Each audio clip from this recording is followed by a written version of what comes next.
تو قرآن مجید کی ایک آیہ کریمہ کا کچھ حصہ جس میں اللہ تعالیٰ نے نبی پاک صلی اللہ تعالیٰ علیہ وسلم کی ایک فضیلت کو بیان فرمایا ہے، میں نے آپ کے سامنے تلاوت کیا ہے۔ ارشاد فرمایا وَيُعَلِّمُكُمُ الْكِتَابَ وَالْحِکْمَةَ، فرمایا میرے محبوب علیہ السلام تمہیں کتاب بھی سکھائیں گے اور حکمت بھی سکھائیں گے۔ اللہ تعالیٰ نے اپنے حبیب کریم صلی اللہ تعالیٰ علیہ وسلم کو لاتعداد بے حساب حکمتیں اور دانائیاں عطا فرمائیں۔ حضرت وہب بن منبہ ارشاد فرماتے ہیں، اللہ کرے آپ کی زیادہ توجہ میری بات کی طرف رہے، ارشاد فرماتے ہیں کہ اللہ تعالیٰ نے عقل کے 1000 حصے کیے، ان میں سے ایک حصہ عقل کا اللہ تعالیٰ نے پوری دنیا کو عطا کیا، جس میں عالم ہیں، فضلاء ہیں، شعراء ہیں، جس کے اندر محدثین ہیں، محققین ہیں، پھر تقاضوں کے مطابق ڈاکٹر ہیں، انجینئرز ہیں، سائنسدان ہیں۔ ایک حصہ عقل کا اللہ تعالیٰ نے عطا کیا، باقی 999 حصے عقل کے اللہ تعالیٰ نے اپنے محبوب کریم علیہ السلام کو عطا فرمائے۔ حکمتیں، دانائیاں محبوب کریم سید عالم علیہ السلام کی بارگاہ سے فیض پاتی ہیں۔ انسان زندگی میں جہاں بھی ہو اور جس مقام پر بھی ہو اور وہ جو کچھ بھی کر رہا ہو، ایک تو یہ ہے کہ کسی تنظیم کو، جماعت کو، قبیلے کو، خاندان کو وہ لیڈ کر رہا ہو، کسی ادارے کو چلا رہا ہو، وہ تو ایک بڑا منصب ہے، لیکن ایک گھر کو چلانے کے لیے بھی انسان کو حکمت کے ساتھ اور دانائی کے ساتھ وقت گزارنا نہایت ضروری ہے۔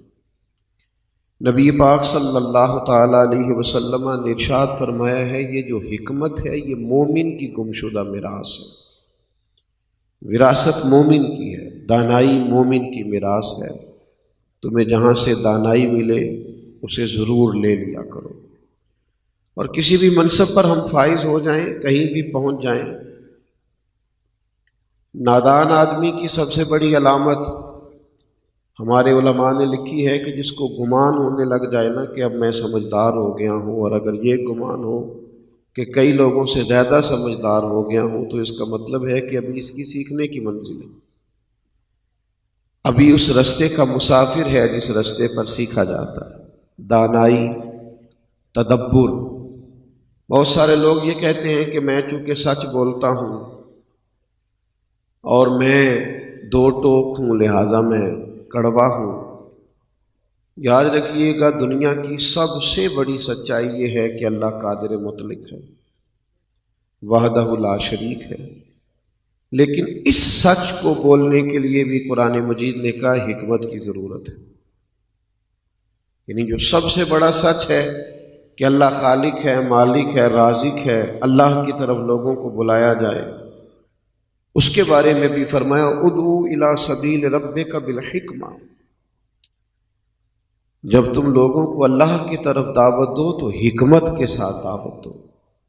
کائنات کی سب سے بڑی سچائی اور سب سے بڑی حقیقت بھی تم بیان کرو تو اس میں دانائی ہونی چاہیے۔ بات وہی ہوتی ہے،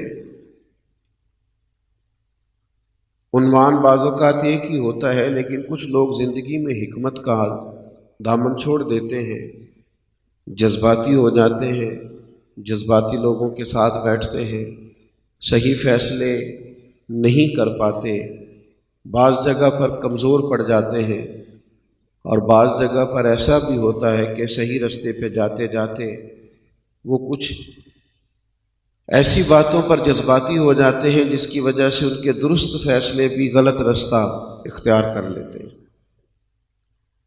عارف رومی رحمۃ اللہ علیہ فرماتے ہیں کہ بات جب بھی کریں اسے چند سیکنڈ کے لیے اس لیے سوچ لینے کا کہا گیا ہے کہ کسی بھی بات کا صحیح طریقہ بھی اختیار کیا جا سکتا ہے۔ بات وہی ہوتی ہے، وہ فرماتے ہیں ایک بادشاہ کو خواب آیا تھا اور اس نے خواب میں دیکھا کہ میرے سارے دانت ٹوٹ گئے۔ ایک تعبیر کرنے والے کو، معبر کو اس نے بلایا اور کہا کہ میں نے خواب میں دیکھا ہے میرے سارے دانت ٹوٹ گئے ہیں۔ تو وہ تعبیر کرنے والا کہنے لگا، ہائے افسوس، مجھے بڑی تکلیف ہو رہی ہے یہ بتاتے ہوئے، آپ کے سارے رشتہ دار، آپ کے عزیز، آپ کے بہن بھائی، بال بچے سب آپ کی زندگی میں انتقال کر جائیں گے، سارے چلے جائیں گے، اور میں سب کے جنازے اٹھاؤں گا۔ بادشاہ تھا، بعض چیزوں میں سوچا سمجھا ہی نہیں، اور اس نے اس کو سزا دی، تعبیر بتانے والے کو سزا دی، معاذ اللہ سخت سزا دی، یہاں تک کہ جان سے مار دیا، معاذ اللہ ثم معاذ اللہ۔ وہ بڑا پریشان ہو گیا کہ سب چلے جائیں گے۔ کچھ دنوں کے بعد کسی نے کہا کہ ایک اور آدمی بھی تعبیر بتاتا ہے، اس کو بلایا۔ بادشاہ سلامت نے اس سے کہا کہ میں نے خواب دیکھا ہے میرے سارے دانت ٹوٹ گئے ہیں۔ تو اس نے کہا کہ ہائے افسوس، اور اس نے کہا بادشاہ سلامت مبارک ہو، اس خواب کی تعبیر یہ ہے کہ اللہ تعالیٰ آپ کو آپ کے خاندان میں سے سب سے لمبی عمر عطا کرے گا۔ بادشاہ نے کہا بھئی اس کے لیے انعام منگوائیے گا۔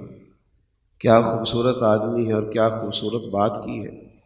عارف رومی فرماتے ہیں تعبیر دونوں نے ایک ہی بتائی ہے، لیکن بات اگرچہ بے سلیقہ ہو کلیم، پر بات کرنے کو سلیقہ چاہیے۔ کچھ لوگ ٹھیک بات کر رہے ہوتے ہیں پر ان کا بات کرنے کا سلیقہ ٹھیک نہیں ہوتا، اگرچہ وہ رائے درست دے رہے ہوتے ہیں لیکن وہ کسی دانائی اور تدبر کے بغیر بات کر رہے ہیں۔ آپ دیکھیے نا، چھوٹا بھائی اگر عالم ہے، فاضل ہے اور مالی طور پر مضبوط ہے اور بڑا ہے، لیکن اس سے بڑا بھائی اگر کمزور رہ گیا ہے تعلیم میں بھی اور کاروبار میں بھی اور دنیا کی دوڑ میں بھی، تو دونوں اکٹھے بیٹھے ہوں، اگر کوئی پوچھے آپ میں سے بڑا کون ہے، تو ظاہر ہے اس نے مرتبہ نہیں پوچھا، اس نے عمر پوچھی ہے۔ تو اب مرتبہ نہیں بتایا جائے گا کہ اس کی ڈگریاں مجھ سے زیادہ ہیں اور اس کو کامیابیاں مجھ سے زیادہ ملی ہیں، اس کا رتبہ نہیں بتایا جائے گا، عمر بتائی جائے گی۔ بلا مثال و بلا تشبیہ سمجھانے کے لیے عرض کرتا ہوں، نبی کریم صلی اللہ تعالیٰ علیہ وسلم کے بارے میں بعض لوگ جملے استعمال کرتے ہیں تو وہ کہتے ہیں بھئی میں نے بات ہی تو کی ہے۔ بھئی آپ کو پتہ نہیں ہے نا آپ نے کس کے بارے میں بات کی۔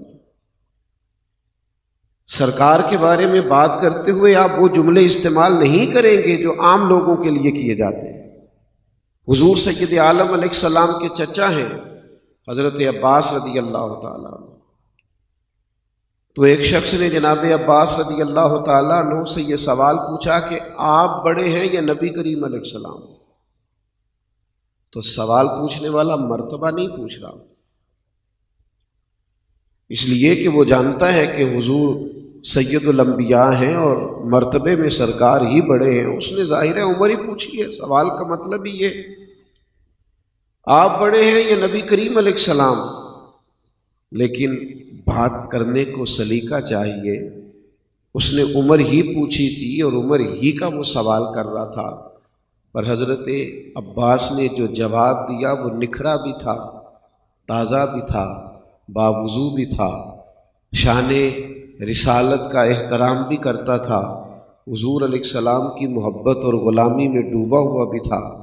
حضرت عباس چچا ہیں، لیکن چچا ہو کہ پوچھنے والا کہتا ہے آپ بڑے ہیں یا سرکار؟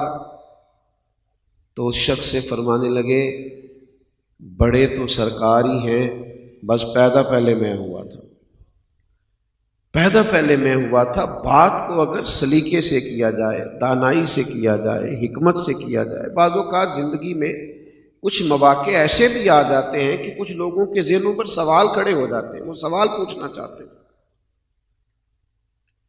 ہمارے ہاں یہ ہوتا ہے کہ یہاں تو ڈانٹ دیا جاتا ہے سوال کرنے والے کو، یا پھر یہ کہ اس سے مطمئن کرنے کی بجائے اس سے جان چھڑائی جاتی۔ سوال پیدا ہونا برا نہیں ہوتا،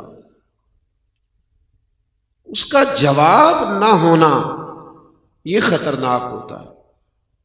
انسان کی اللہ تعالیٰ نے ایک آزمائش یہ کی ہے کہ الذی یوسوس فی صدور الناس، اس کے سینے میں وسوسے اٹھتے ہیں، شیطان اس کے دل کے ساتھ چمٹا ہوا ہے، یہ بہت بڑی آزمائش، اس کو ہر وقت خیالات نے گھیرا ہوا ہے، ہر وقت اس کی ذہنی سطح پر سوال اٹھتے رہتے ہیں، بڑے اپنوں کے لیے بھی، بڑے قریبیوں کے لیے بھی، اور سوال اٹھانے والے غیر نہیں ہوتے، وہ تو بڑے خاص ہوتے ہیں۔ ہمارے اصحاب قبلہ عالم رحمۃ اللہ علیہ فرمایا کرتے تھے، دشمنوں کی باتیں تو زیادہ غور سے سننی چاہیے، اس لیے کہ وہ تو ہماری غلطیاں ڈھونڈ کے نکال کے لاتے ہیں، وہ تو ہمیں صحیح ہونے کا موقع فراہم کرتے ہیں۔ تو سوال پیدا ہو جاتے ہیں۔ اب حکمت کا تقاضا یہ ہے کہ جب کوئی سوال پیدا ہو تو ہمارے پاس اس کا جواب کیا ہے۔ صحیح بخاری میں، صحیح مسلم میں ایک بڑی منفرد حدیث ہے، فتح مکہ کے بعد ایک موقع پر جنگ ہوئی اور اس جنگ میں ڈھیر سارا مال غنیمت آیا، تو اسلام میں اصول یہ ہے کہ جو لوگ نئے مسلمان ہوں گے ان کی تالیف قلب کے لیے انہیں زیادہ مال دیا جائے گا۔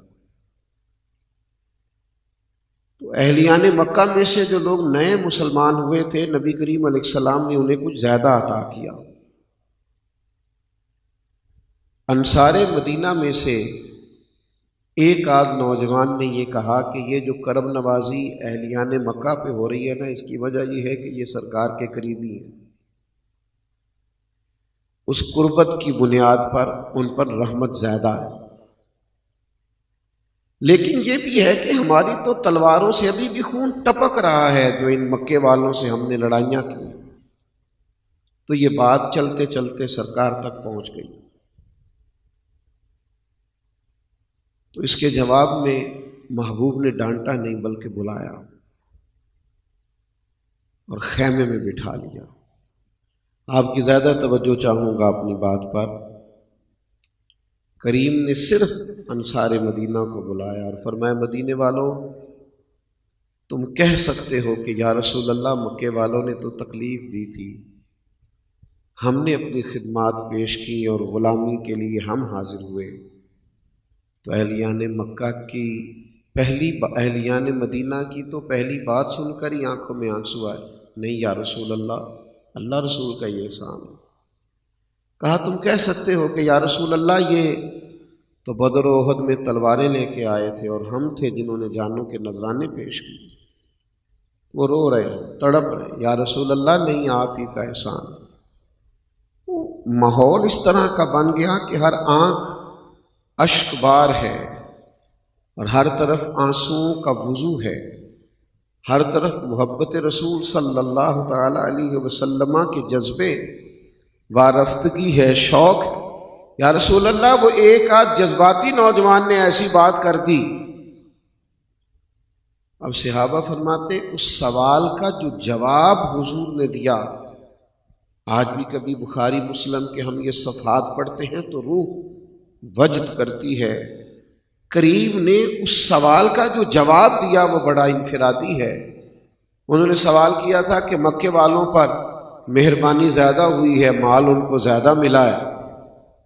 تو محبوب نے کئی باتوں کے بعد کچھ دیر سکوت فرمایا اور انصار مدینہ کے خوبصورت خدمات کا ذکر کیا اور پھر ان کے چمکتے چہرے دیکھے۔ تو آخری جملہ جو کہا تو وہ تو تڑپ ہی اٹھے۔ ان کا دل کرنے لگا کہ جو ہمیں ملا ہے یہ بھی کبھی واپس لے لیا جائے نا تو بڑا اچھا ہوگا۔ کریم فرمانے لگے، میرے مدینہ منورہ کے بھولے انصار، کیا تم یہ پسند نہیں کرتے کہ مکے شریف والے جب اپنے گھر جائیں تو اونٹ، بھیڑ اور بکریاں لے کے جائیں، اور انصار مدینہ جب اپنے گھر جائیں تو اللہ کے رسول کو ساتھ لے کے جائیں؟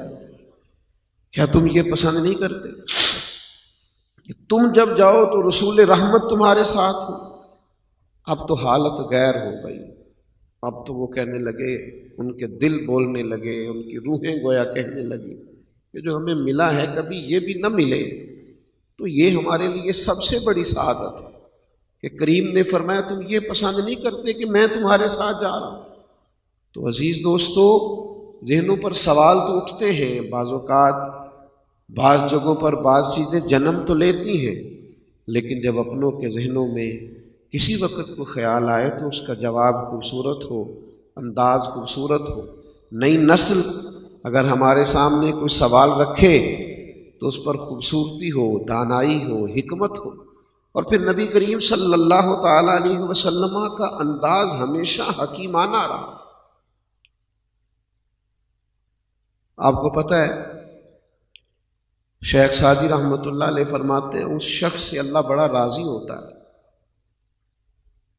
جس کو درست فیصلے کرنے کی مالک توفیق عطا کرتا ہے۔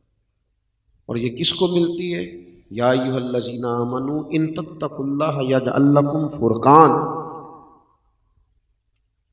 اے ایمان والو اگر تم اللہ سے ڈرو گے تو اللہ تمہیں فرقان عطا کرے، حق اور باطل میں فرق کرنے کی طاقت دے گا، تمہیں بصیرت کا نور دے گا، تمہارے فیصلے درست ہونے لگیں گے، تمہیں اللہ تعالیٰ حکمت اور دانائی عطا کر دے گا۔ اور نبی پاک علیہ السلام نے فرمایا کہ حکمت کی بنیاد ہی اللہ کا خوف۔ جو لوگ اللہ سے ڈرتے ہیں اللہ تعالیٰ انہیں حکمت عطا کر دیتا ہے، ان کے فیصلے درست ہونے لگتے ہیں، ان کی رائے صحیح رستہ اختیار کرنے لگتی۔ میرے عزیزو، ایک موقع فتح مکہ پر ایسا بھی آیا تھا جب نبی کریم علیہ السلام کو ایک مشکل فیصلہ کرنا تھا، اور بات بڑی انفرادی صورتحال اختیار کر گئی اور لوگوں کی نظریں اس بات پر جم گئیں کہ اب اس بات کا سرکار کیا فیصلہ کرتے ہیں۔ حضرت سعد ابن عبادہ رضی اللہ تعالیٰ عنہ بڑے جلیل القدر صحابی ہیں اور بڑی خدمات ہیں، لیکن طبیعت کے لحاظ سے بڑے حساس تھے، لہجے کے لحاظ سے بڑے نفیس تھے۔ ہوا یہ کہ یہ اسلام کا جھنڈا ان کے ہاتھ میں تھا، علم بردار تھے، تو جس کے ہاتھ میں جھنڈا ہوتا تھا وہ سب سے آگے ہوتا تھا، اس کی شناخت ہوتی تھی، علم بردار تھے اسلامی فوج کے۔ لیکن کچھ معاملہ ایسا درپیش آیا، حالات نے رخ ایسا اختیار کیا اور اس جگہ پر حالات آ کے کھڑے ہو گئے کہ جھنڈا حضرت سعد ابن عبادہ سے لینا پڑے گا، لیکن ان کی کوئی ایسی غلطی بھی نہیں ہے معاذ اللہ جس کی بنیاد پر یہ کام کیا جائے، پر تقاضا ہے، حالات ایسا ہے۔ امید ہے آپ میری بات سمجھ رہے ہوں گے کہ بعض اوقات انسان دوراہے پہ کھڑا ہو جاتا ہے کہ بھئی اب یہ بڑا عجیب مسئلہ ہے، کیا کیا جائے؟ کوئی ایسی واضح غلطی بھی نہیں ہے اور موقع بھی ایسا ہے کہ ان سے جھنڈا لیا جائے۔ تو صحابہ کرام علیہم رضوان فرماتے ہیں ہماری نظریں جمی ہوئی تھی کہ کریم محبوب علیہ السلام کیا فیصلہ فرماتے ہیں، اور یہ فیصلہ بڑا مشکل تھا، اس شخص کی بڑی خدمات ہے اور اس عظیم المرتبت صحابی نے اپنی جان مال ہر چیز دین کے لیے پیش کر رکھی ہے، اور اب فیصلہ یہ ہے کہ انہی سے جھنڈا لینا۔ تو کہتے ہیں ہر آدمی کی نظریں جمی ہوئی تھی فیصلہ کیا آتا ہے، پر جب فیصلہ آیا اور جب سرور کائنات صلی اللہ تعالیٰ علیہ وسلم نے اپنی حکمت اور دانائی کے ساتھ رائے دی تو اس طرح لوگوں کی روحیں کھلیں کہ ہر آدمی حیران رہ گیا۔ حضور سید عالم علیہ الصلوۃ والسلام نے فرمایا کیا سعد ابن عبادہ سے جھنڈا لینے کی بات ہے تو لے لیتے، اگر ہمیں اپنا علم بردار بدلنا ہے تو بدل لیتے ہیں، تو کیا کیا جائے گا، کس طرح جھنڈا لیا جائے گا؟ تو محبوب کریم نے بلایا، حضرت سعد ابن عبادہ رضی اللہ تعالیٰ عنہ حاضر بارگاہ ہوئے۔ نبی کریم علیہ السلام نے فرمایا بھائی میں نے فیصلہ کیا ہے تم سے جھنڈا لیا جائے گا۔ انہوں نے یوں نظریں اٹھائیں، اس سے پہلے کہ وہ کوئی سوال عرض کرتے کریم فرمانے لگے میں نے فیصلہ کیا ہے کہ جھنڈا آپ سے لیا جائے گا اور آپ کے بیٹے کو دیا جائے گا۔ کسی باپ کے لیے اس سے بڑھ کر کوئی خوشی کا موقع نہیں ہوتا کہ اس کی زندگی میں ہی اس کا بیٹا ان کاموں کو سنبھالنے لگے جو وہ اپنی زندگی میں کرتا ہے۔ وہ بات جس سے حضرت سعد ابن عبادہ بڑے پریشان ہو سکتے تھے، اور جس سے انہیں بڑی تکلیف ہو سکتی تھی اسی بات نے انہیں خوش کر دیا۔ ان کا چہرہ تو کھل اٹھا، یا رسول اللہ میرا بیٹا؟ تو محبوب نے فرمایا ہاں، میں نے یہ فیصلہ کیا ہے کہ اب یہ جھنڈا تمہارا بیٹا سنبھالے گا۔ حضرت سعد ابن عبادہ رضی اللہ تعالیٰ عنہ خوش ہو گئے، ان کا چہرہ خوشی سے کھلا اٹھا۔ عزیز دوستو، زندگی میں تدبر، بردباری، ہل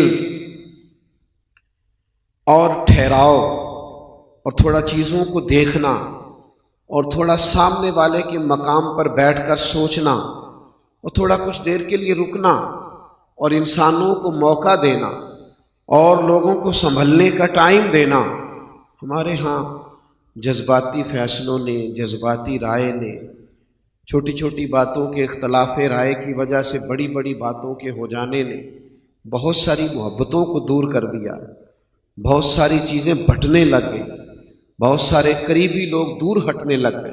ہمیں کچھ ایسا کرنا چاہیے کہ دانائی کے ساتھ معاملات زندگی، یہ ہمارے بچے، ہمارا آنگن، ظاہر ہے والد کی یہ خوشی ہوتی ہے کہ میرا گھر میں جتنے بھی بچے ہیں وہ بڑی خوبصورتی کے ساتھ آگے بڑھے۔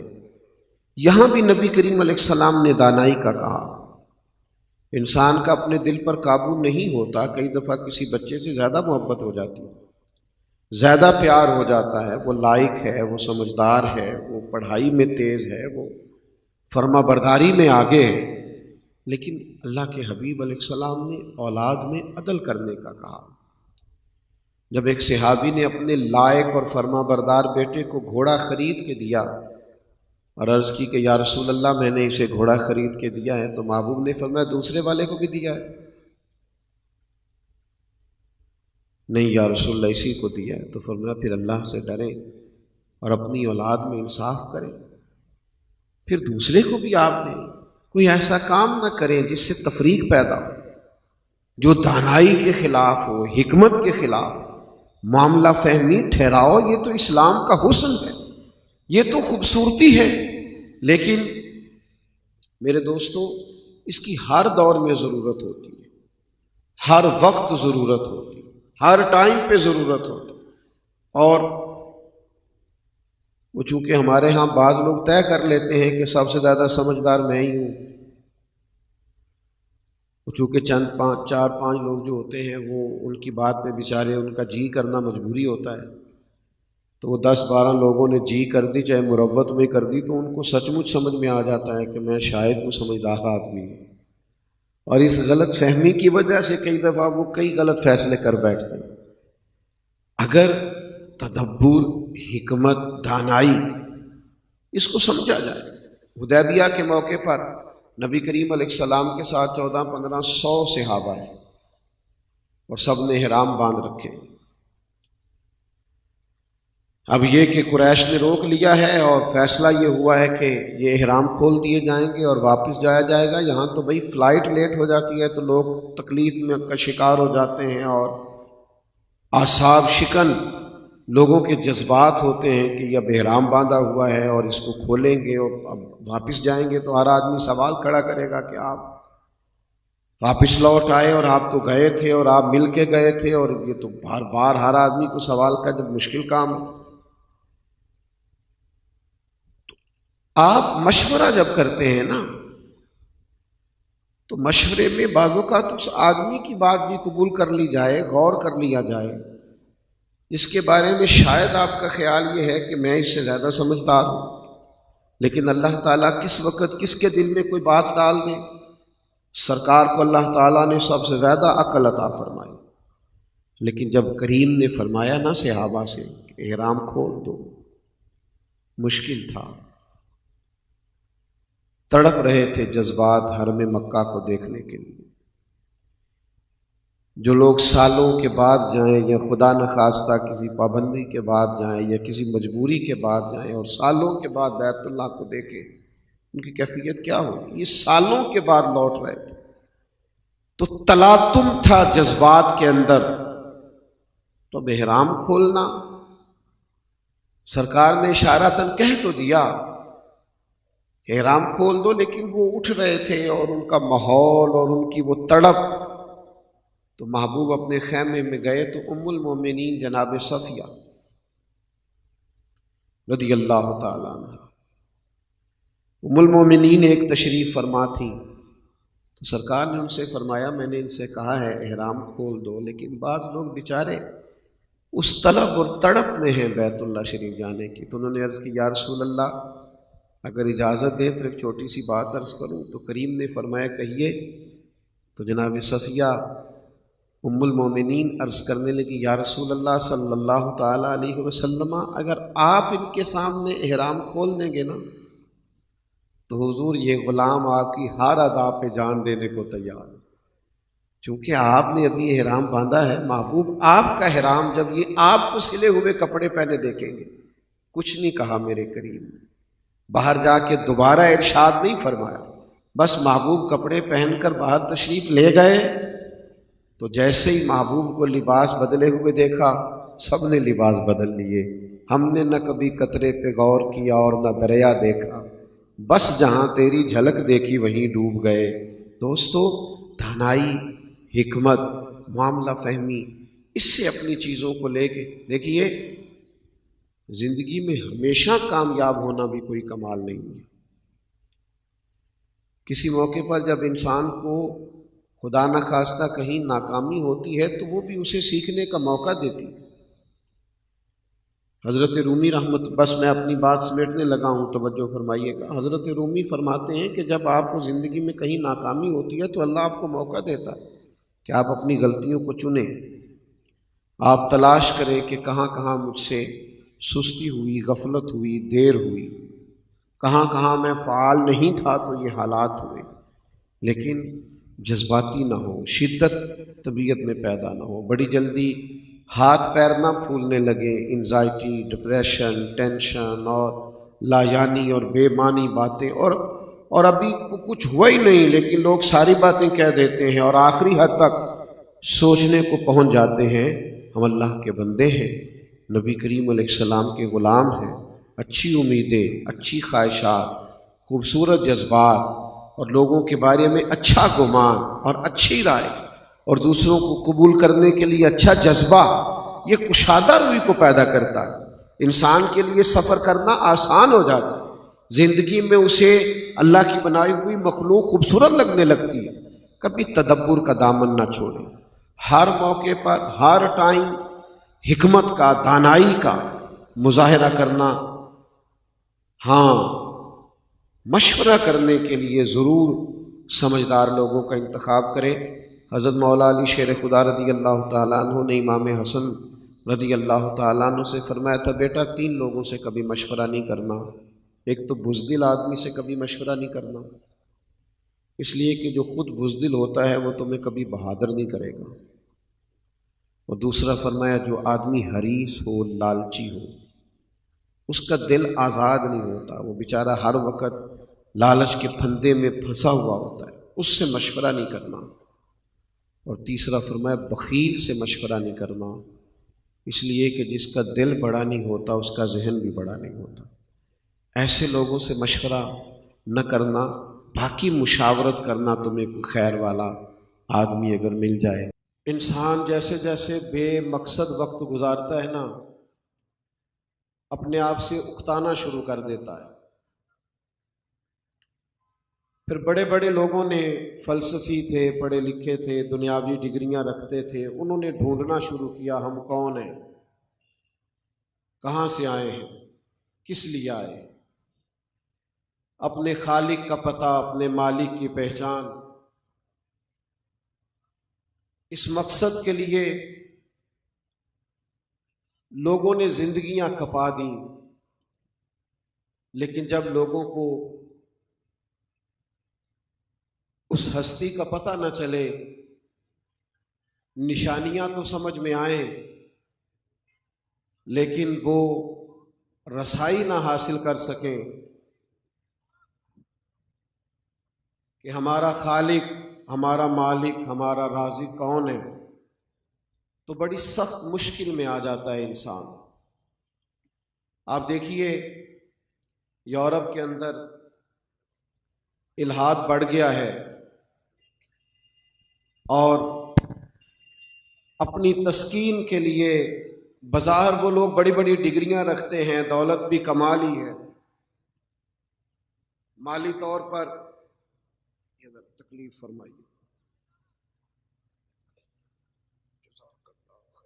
اللہ آپ کو جزائے خیر، لیکن معاذ اللہ ثم معاذ اللہ ذہنی آسودگی حاصل کرنے کے لیے وہ نشے کی طرف راغب ہوتے ہیں، اطمینان نہیں ہے، سکون نہیں ہے، پتہ نہیں ہے ہم کیوں آئے ہیں، کس لیے آئے ہیں۔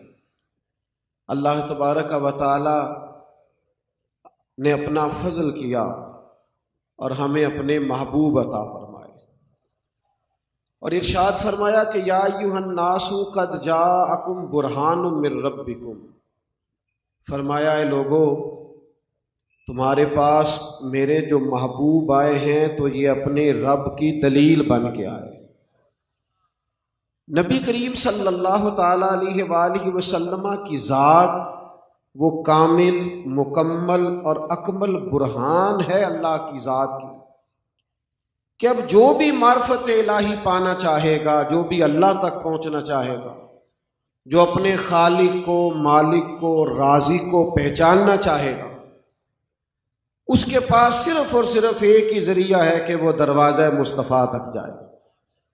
نبی کریم علیہ السلام کی بارگاہ تک جب لوگ پہنچ جائیں گے تو سرکار کے ظاہری جلوے، حضور کا اخلاق عالیہ، نبی پاک علیہ الصلاۃ والسلام کی عظیم تعلیمات اسے اس بات کی طرف راغب کر دیں گی، اس کی توجہ ہو جائے گی کہ نبی کریم صلی اللہ تعالی علیہ وسلم اللہ تبارک و تعالی کی کامل، اکمل اور مکمل برہان بن کر دنیا میں تشریف لائے۔ ماشاءاللہ قاضی صاحب قبلہ تشریف لے آئے ہیں، آپ کو بڑی شوقت ہے تشریف لے۔ میرے عزیزو، آپ دیکھیے نا، امام رازی نے اس طرف بھی اشارہ کیا ہے کہ جب صحابہ کرام علیہم رضوان کی ایک پوری جماعت تڑپ کر حضور کی بارگاہ میں حاضر ہوئی اور انہوں نے عرض کیا کہ یا رسول اللہ صلی اللہ تعالی علیہ وسلم ہمیں بتائیے ہمارا رب کہاں ہے؟ دیر ہو گئی تسبیح پڑھتے ہوئے، سجدہ کرتے ہوئے، اس کے نام پر سروں کو کٹاتے ہوئے، جی چاہتا ہے کبھی اے حقیقت منتظر نظر آنا لباس مجاز میں، لاکھوں سجدے تڑپ رہے ہیں میری جبین نیاز میں۔ اور اقبال کہنے لگے تیرے عشق کی انتہا چاہتا ہوں، میری سادگی دیکھ کیا چاہتا ہوں، میرا ذرا سا تو دل ہے مگر شوق اتنا، میں بھی وہی لن ترانی سنا چاہتا ہوں۔ میرا بھی دل کرتا ہے میں تجھے کہوں میں تجھے دیکھنا چاہتا ہوں، اور تو کہے لن ترانی، تو نہیں دیکھ سکتا، تیرے عشق کی انتہا چاہتا ہوں اور میری سادگی دیکھ کیا چاہتا ہوں، ذرا سا تو دل ہے مگر شوق اتنا، میں وہی لن ترانی سنا چاہتا ہوں۔ پھر خود ہی کہنے لگے بری بزم میں راز کی بات کہہ دی، بڑا بے ادب ہوں سزا چاہتا ہوں۔ یا رسول اللہ صلی اللہ تعالی علیہ وسلم مالک کو دیکھنے کو جی چاہتا ہے، اور یہ بھی میرے کریم محبوب نے ارشاد فرمایا تم میں سے جو رب کی ملاقات کا شوق رکھتا ہے نا، اللہ بھی اس کی ملاقات کو پسند فرماتا ہے، اور اگر تم اس کی ملاقات کا شوق نہیں رکھتے تو وہ بھی پھر ملاقات کو پسند نہیں فرماتا۔ تو صحابہ نے جب عرض کیا نا یا رسول اللہ جی چاہتا ہے اسے دیکھیں، اللہ تعالیٰ نے قرآن مجید نازل کیا، فرمایا محبوب وَإِذَا سَأَلَكَ عِبَادِي أَنِّي فَإِنِّي قَرِيب، فرمایا جب میرے بندے آپ کے پاس آ کے، یہ اشارہ امام راضی نے کیا، فرماتے جب آپ کے پاس آ گئے نا، اور جب آپ ہی کے پاس آ گئے، آپ کے پاس آ کے جب میرا پتہ پوچھے تو ان کو فرما دیجئے میں ان کے قریب ہی ہوں، بخدا خدا کا یہی ہے در، نہیں اور کوئی مفر مکر، جو وہاں سے ہو یہیں آ کے ہو، جو یہاں نہیں تو وہاں نہیں۔ تو نبی پاک علیہ السلام کی ذات معرفت الہی کا سب سے بڑا، سب سے بہترین ذریعہ ہے۔ اگر سرکار کو نہ پہچانا جائے، حضور کی بارگاہ تک حاضری نہ دی جائے تو اللہ کی پہچان کیسے ہو؟ نبی کریم علیہ السلام کی بارگاہ تک جیسے جیسے کوئی بڑھتا جاتا ہے، آج بھی جو حضور کے شمائل کو، فضائل کو، خصائل، نبی پاک کی سیرت پاک کو پڑھتا ہے، حضور کے کمالات کو دیکھتا ہے، اسوہ حسنہ کی نورانیت کو دیکھتا ہے، خلق عظیم کا کمال دیکھتا ہے، اس پر معرفت الہی کھلتی ہے، وہ اللہ کی بارگاہ کے قریب جاتا ہے۔ حضرت عبداللہ ابن رواحہ رضی اللہ تعالیٰ عنہ بیان فرماتے ہیں، کہتے ہیں نبی کریم علیہ السلام کوئی معجزہ نہ بھی دکھاتے، سرکار ڈوبے ہوئے سورج کو واپس نہ بھی لاتے، چاند کے 2 ٹکڑے نہ بھی کرتے، درخت سجدہ نہ بھی کرتے، اور پتھر کلمہ نہ بھی پڑھتے، تو حضرت عبداللہ ابن رواحہ فرماتے ہیں نبی کریم کا چہرہ ہی ایسا تھا، لوگوں نے دیکھتے جانا تھا اور کلمہ پڑھتے جانا تھا۔ اللہ تعالیٰ نے محبوب پاک میں آپ کی خدمت میں ایک بات عرض کروں، دنیا میں سب سے زیادہ تکلیف میں وہ شخص ہوتا ہے جو مشکوک ہو جاتا ہے۔ آج کل کی زبان میں کہا جاتا ہے یہ بندہ ڈبل مائنڈیڈ ہے، قوت فیصلہ سے محروم ہے، اسے پتہ نہیں میں نے جانا ہے کہ نہیں جانا، کرنا ہے کہ نہیں کرنا، آگے بڑھنا ہے کہ نہیں بڑھنا۔ جو لوگ قوت فیصلہ سے محروم ہوتے ہیں وہ دنیا میں کوئی کام نہیں کر پاتے، پیچھے رہ جاتے ہیں۔ تو جن لوگوں کو مشکوک کر دیا جاتا ہے نا، جن کے دلوں میں تشکیک پیدا کر دی جاتی ہے، جو شک میں مبتلا ہو جاتے ہیں، معرفت الہی تو ملے گی حضور کے دروازے سے، اور اگر نبی پاک علیہ السلام کی ذات کو ہی مشکوک کر دیا جائے معاذ اللہ، تو لوگ عقیدہ توحید سے بھی محروم ہو جائیں گے۔ آپ دیکھیے بڑے سے بڑے کافر بھی جب کلام کرتے تھے تو حضور کے بارے میں شک نہیں کر پاتے، نبی پاک کی ذات کے بارے میں ان کی زبانوں پر کوئی کچا جملہ نہیں آ پاتا، وہ مجبور ہو جاتے تھے۔ بخاری میں موجود ہے، شاہ روم نے جب جناب ابو سفیان ابھی مسلمان نہیں ہوئے تھے، اور ویسے بھی اور بھی غم ہیں زمانے میں محبت کے سوا، صرف موبائل ہی موبائل نہیں رہنا چاہیے، اور بھی بڑا کچھ ہے بھائی۔ آپ سارے ویڈیو بنانے والے، ہم نے ساری قوم کو صحافی نہیں بنانا، اور بھی کچھ بنانا ہے، تو مہربانی کریں آپ یہ 2-4 دوست جو بنا رہے ہیں انشاءاللہ آپ کو دے دیں گے۔ سید صاحب نے تو میرے ساتھ محبت اتنی فرمائی، مجھے اتنا اصرار کیا، کل میں ہاسپٹل میں تھا تو باقیوں سے میں نے کہا بیمار ہوں، شاہ صاحب سے نہیں کہا، اس لیے نہیں کہا، میں نے کہا جتنا اصرار ہے اور جتنے عرصے سے میں ان کو انکار کر رہا ہوں، ان کو یہ بات بتا کے تھوڑا سا بھی میں نہیں پریشان کرنا چاہتا، اور میں 10-15 منٹ پہلے آیا تاکہ وہ کسی پریشانی کا شکار نہ ہو۔ اللہ تعالیٰ ان ہمارے بزرگوں کو سلامت رکھے، اور اللہ تعالیٰ اس گلشن کو آباد رکھے، اور اللہ تعالیٰ حضرت شاہ تراب الحق قادری رحمۃ اللہ علیہ کے فیضان کو ہمیشہ عام رکھے۔ یہ بڑی قیمتی چیزیں ہیں، یہ کبھی آپ ماضی میں جھانکیں گے تو آپ کو اندازہ ہوگا کہ یہ کتنا بڑا اور مضبوط کام ہے۔ آپ میری بات پر غور فرمائیے گا، جو بات عرض کر رہا ہوں بڑی قابل غور ہے۔ ابو سفیان کہتے ہیں ایک سوال پوچھا بادشاہ نے، اس نے پوچھا کہ تم نے بتایا ہے کہ انہوں نے دعویٰ نبوت کیا ہے، اور یہ بھی بتایا ہے کہ رشتے میں، بیٹا بیٹھ جاؤ، صحیح کہہ رہے ہیں، بیٹھ جائیں آپ بھی بیٹھ جائیں، کیمرے والے بھائی تشریف رکھیں، اللہ سلامت رکھے، تشریف رکھیں بھائی۔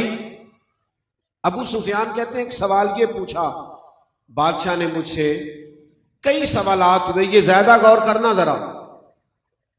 کہتے اس نے پوچھا یہ بتائیے وہ جنہوں نے دعویٰ نبوت کیا ہے کیا کبھی انہوں نے جھوٹ بھی بولا ہے؟ پتہ ہے امت کا کیا حال ہے، صادق اور امین بندہ ہی نہیں ملتا۔ اب تو لوگ جھوٹ بولتے نہیں، انہوں نے نام ہی بدل دیا، اب لوگوں نے جھوٹ کا نام بہانہ رکھ لیا، جس طرح غیبت کا نام بدل کے گپ شپ رکھ لیا ہے نا، گناہوں کے نام بدل لیے۔ کیا کبھی اس محبوب نے جھوٹ بھی بولا ہے؟ یہ دیکھو کتنی کامل اور اکمل دلیل بن کے نبی کریم آئے ہیں، بظاہر مخالف ہیں۔ ابو سفیان کہتے ہیں میں کچھ منٹوں کے لیے چپ ہو گیا، پھر پوچھا بتاؤ، تو میں نے کہا گویا رشتے میں وہ میرے بھتیجے ہیں، میری مخالفت اپنی جگہ پہ، میں جنگوں میں مخالف ہو کر سامنے آتا ہوں، پر وہ میرے سامنے پیدا ہوئے، میں نے ماں کی گود میں بھی دیکھا، دادا کے کندھوں پر بھی دیکھا، جناب سیدہ خدیجہ کا دولہا بنے بھی دیکھا، ان کی گود میں بیٹیوں کو کھیلتے بھی دیکھا، اور میرے سامنے ان کے مقدس بال سفید ہوئے۔ ابو سفیان کہنے لگے مجھے قسم ہے، مخالفت اپنی جگہ پر اس محبوب کی زبان سے جب بھی نکلا حق اور سچ ہی نکلا ہے۔ اسیر دشمن کی چاہ میں بھی، وہ مخالفوں کی نگاہ میں بھی، امی ہے، صادق ہے، معتبر ہے، میرا پیمبر عظیم تر ہے۔ دوستو، کہتے گفتگو ختم ہوئی، میں نے بادشاہ سے کہا کوئی نتیجہ تو بیان کریں، تو یہ دیکھیں بادشاہ اس بات سے کہاں پہنچا ہے، اس بات سے وہ پہنچ کہاں گیا؟ وہ کہنے لگا سردار نتیجہ تو نکل آیا ہے۔ جس بندے نے کبھی بندوں سے جھوٹ نہیں بولا، وہ بھلا یہ والا جھوٹ کیوں بولے گا کہ میں اللہ کا رسول بن کے آیا ہوں؟ اگر یہ سچ ہے کہ وہ ہمیشہ سچ بولتے ہیں، تو پھر ان کی یہ بات بھی سچ ہے کہ میں اللہ کا رسول۔ میرے بھائیوں، حضور کی معرفت، نبی پاک کا پیار، نبی پاک سے وابستگی، آپ کو پتہ ہے بڑی محنت کی ہے ہمارے بزرگوں نے ہمیں نبی پاک کا دیوانہ بنانے کے لیے، بڑی مشقت کی ہے۔ ہر دوسری بات عشق رسول کی، ہر تیسرا جملہ ادب رسول کا، انہوں نے بڑی محنت کی۔ لوگ کلام کرتے ہیں، کہتے ہیں جناب فلاں سنت پر بات نہیں کی گئی، اسوہ حسنہ کا فلاں پہلو اجاگر نہیں کیا گیا، اور میں نے کہا تمہیں پتہ ہی نہیں ہے، انہوں نے اس قوم کو نبی پاک کا عاشق بنا دیا ہے، اور جب کسی کو کسی سے عشق ہو جائے تو پھر اس کی ہر بات مانی جاتی ہے، پھر تو اشارے کنائے میں بھی غلامی ہوتی ہے۔ حضرت امام محمد بن حنبل غلام خرید کے لائے تو فرمایا تیرا نام کیا ہے؟ کہنے لگا حضور غلاموں کا نام نہیں ہوتا، آپ کسی نام سے بھی پکاریں گے تو میں سمجھوں گا مجھے ہی پکار رہے ہیں۔ فرماتے ہیں پہلی بات پر ہی مجھے وجد ہو گیا، تو میں نے کہا تو کھائے گا کیا؟ تو کہنے لگا غلاموں کے نخرے نہیں ہوتے، جو ملے گا کھا لوں گا۔ میں نے کہا یہ کمرے پسند کر لے جو اچھا لگے، تو کہنے لگا حضور غلام اور پسند ناپسند؟ فرماتے میں نے اسے کہا اٹھ میرے سینے سے لگ، تو غلام بننے کے نہیں، تو آقا بننے کے قابل ہے، جا میں نے تجھے آزاد کیا۔ بھائی نبی پاک کے غلاموں کو اتنی معرفت ہو گئی تھی حضور کی بات کی۔ اب میں کوشش کر رہا ہوں آپ سے بات ہو سکے، لیکن دو چار دوست ہیں جو ترتیب سیدھی کرا رہے ہیں۔ بھائی آپ میری طرف دیکھیں، پیارے بھائی آپ میری بات سنیں، اللہ آپ کو سلامت رہے۔ بھائی جان آپ چھوڑیں، بس ان کو چھوڑ دیں، کچھ دوست جہاں کھڑے ہیں اب تو بات مکمل ہونے پہ آئی۔ اصل مسئلہ یہ نہیں ہے کہ دوست ترتیب سے نہیں کھڑے، فقیروں کے ڈیرے پہ رونق کی بہت زیادہ ہے۔ وہ مجھے ایک صاحب نے کہا تھا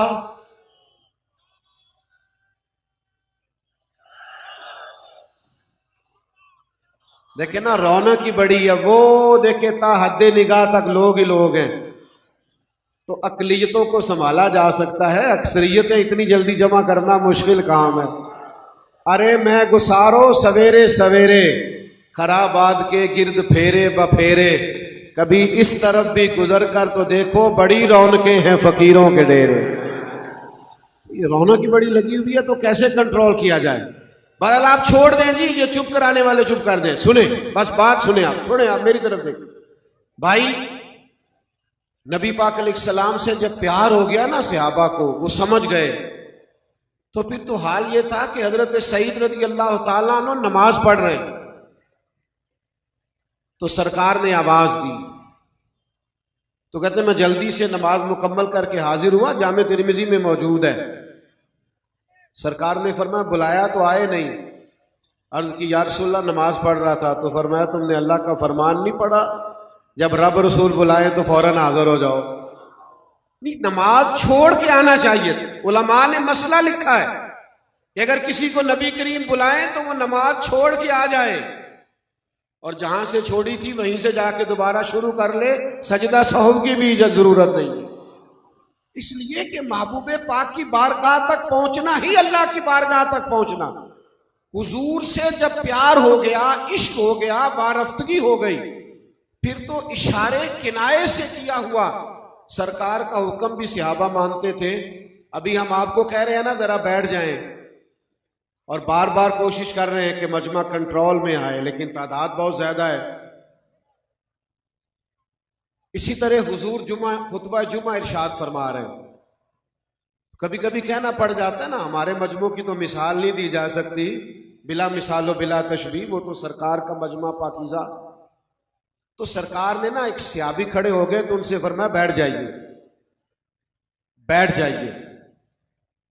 تو وہ اکیلے سے کہا بیٹھ جائیے، ایک مسجد کے دروازے تھے وہ وہیں بیٹھ گئے، ایک قبیلہ بنو غنم میں تھے وہ وہیں بیٹھ گئے۔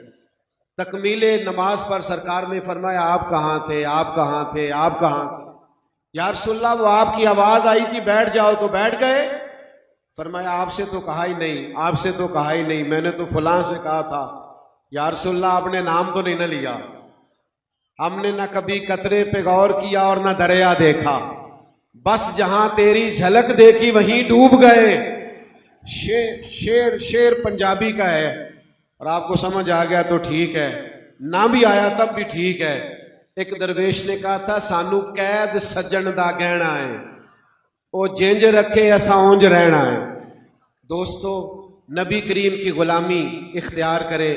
لوگ ہمیں تشکیک میں ڈالنا چاہتے، مشکوک کرنا چاہتے، ذات رسالت کے بارے میں کبھی کسی کمزور بات کرنے والے کی بات کو نہ سننا، اپنی نظریاتی سرحدوں کی حفاظت کرنا، ایمان اور عقیدے پر پختہ رہنا، اور یاد رکھنا اگر ہم عقائد پر پکے رہیں گے تو اعمال بھی آسان ہو جائیں گے۔ اگر عقائد کی پختگی نصیب نہیں ہوگی تو اعمال کی پختگی کیسے نصیب ہوگی؟ عقائد میں جب لوگ کمزور ہو جاتے ہیں تو اعمال میں بھی کمزور ہو جاتے ہیں۔